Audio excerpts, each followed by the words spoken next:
I've never seen something look so beautiful. Special shout out to Rich Sincata here for keeping an eye on my channel and giving me really incredible advice on what he sees, and I do appreciate it very much. And I think you, Rich, will enjoy this piece. The thing about Old Sheffield plate is the more I learn about it, the more I feel like I don't know anything about it. The different forms and styles of Old Sheffield plate seem to be so numerous and erratic that it's really hard to pin down pieces that are made by Old Sheffield plate makers and getting them confused with electroplate.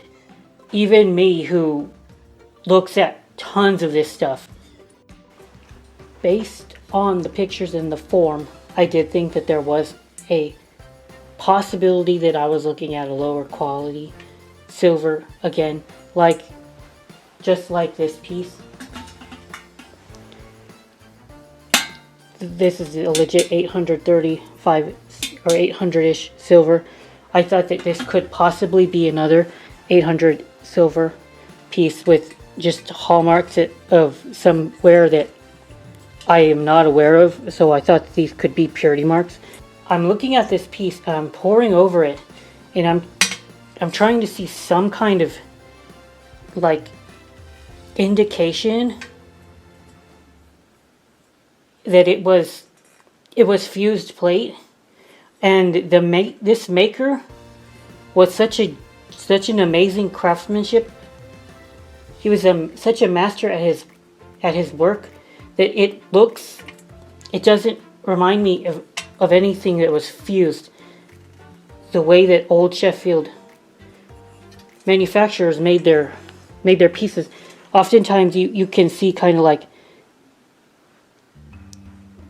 where you'd see like a gap in their fusion and some copper is showing.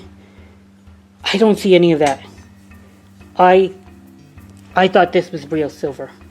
So that just shows that's kind of like the highest honor I can bestow to a silver plate manufacturer, where they can completely trick somebody who's trying to make this into their career. If I didn't know better with being able to look at the hallmarks, I would have thought that this was real silver. This was Roberts, Cadman and Company, and they worked between 1785 to 1848, it looks like. If this didn't have a bell, I would probably take a long time trying to figure out exactly what I was looking at. We do have a crest here of a horse head. I don't know what kind of what this crest signified, but a lot of old English families did have a crest that they would use to personalize their items. I don't know if that necessarily meant that they were royalty. Maybe they were royalty, but more in the lines of like minor royalty. Maybe they had a title like Duke or the like. But anyway, unless there was like a database of royal crests, and I'm sure there is somewhere.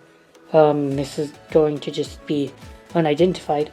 So yeah, the minute I saw this finial and the craftsmanship of this piece, I knew that I was looking at something special that ascertained a gamble on my part. And if they had shown me this side, I would have immediately knew that it was plated, because we see the brass shining through right here. It does appear to be brass. And I got this lot for $110 or so. And it also came with a tea set. It's also English. It's made by Atkins and Brothers. I can't remember. It's either Atkins and Bro or Atkins Brothers. And I'll show you guys that tea set really fast.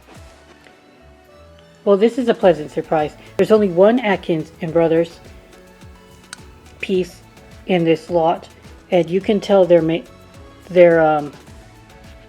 marking by the very, very distinct hand with holding some kind of plant. I don't know what the hell they're trying to show right there, but and then it's marked AB. And this is some kind of pot. No idea what exactly they would have used it for, but there's a single hinge like this. It's kind of odd for silver plated tea service pieces to do this. I don't know if this is a jar of some sort, maybe for jam. No idea.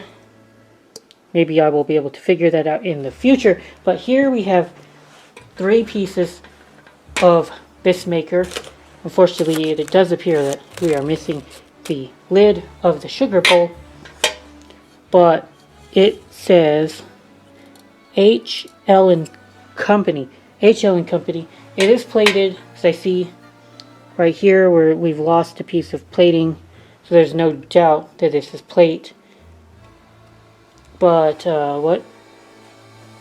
what exactly, what company this is, I'm not quite sure. I still think that the form is English. It appears to be lower quality, masquerading as higher quality, in my opinion. This is kind of what I'm looking at. So it wouldn't surprise me that if this was a more modern company, but I'd like to do some research on it. It's just the vibe I get. It is nicely chased, nice detailing here, but it wouldn't surprise me if this was machine done. I bestow this company the highest of craftsmanship as a silver plate manufacturer. I know Old Sheffield plate is not electroplate, but it is a kind of silver plate anyway. Proto silver plated stuff. This video is just so crazy cool. Like when you see this, something like this, you know you're not looking at run-of-the-mill stuff. Unfortunately, lid does not sit flush on the piece. As for the price, pieces by this maker appear to go into the hundreds. There are plenty of existing examples by this maker, but mostly surviving today are candlesticks, candle holders, and people are wanting like $400 to $500 a pair for their candle holders, which is quite a remarkable price for silver plate or Sheffield. Old Sheffield plate, gotta remember that the price difference between their stuff and real silver, especially when we're talking about candle holders, which might be like £1 or so each, it's not really that different. So that's pretty cool. As for the price of my teapot, I would probably have to offer this at quite a discount because of the messed up handle. And I can't even figure out why it's messed up either.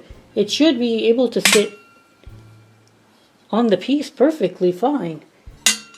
But maybe a quick little visit to a repair shop could get it to sit perfectly, and then I think that would do wonders for the value, I would assume. I don't know how expensive it would take to fix that though. Yeah, I don't see any kind of damage that would have caused the hinge to not work properly, or the lid.